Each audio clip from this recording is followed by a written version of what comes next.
this penalty phase of things is not as cut and dried as you might imagine. In each state, it's done somewhat differently. In this particular case, it's my understanding there will be what amounts to a mini trial where the two sides will be able to, they have to stick to the facts of the case, but Gregg Jarrett, attorney and Fox News anchor, they'll also be able to present their case both for and against ending his life.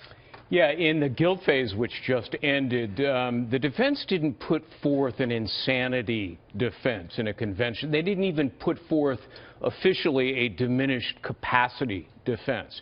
But that's surely what they're going to be doing now in the penalty phase. They're going to argue a wide variety of what are called mitigating factors. One of them is going to be mental instability. Another one will be intellectual diminishment. They may even claim that at some point in time he was abused. Those are all classic mitigating factors. Then the jury has to weigh those against aggravating factors. And boy, you know, Shep, there are a load of them here. You've got multiple killings, extensive planning and premeditation, and the acronym HACK, heinous, atrocious, and cruel. And this is the definition of it. There are 9 of the victims.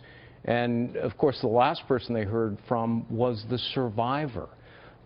When she testified that Dylann Roof said to her, "Are you shot? Did I shoot you?" And she said, "Not yet." And then he said, "Well, I'm going to let you live because I want you to tell my story." It was chilling. As Jonathan reported, one of the fears is that he will want to get up and tell his story in this penalty phase. And what are the rules and regulations regarding such a thing? He's allowed to do it if he represents himself. Now, he said at the beginning of this trial that he would allow his lawyers to handle the guilt phase. He wanted to represent himself in the penalty phase. He has a Sixth Amendment constitutional right to do so.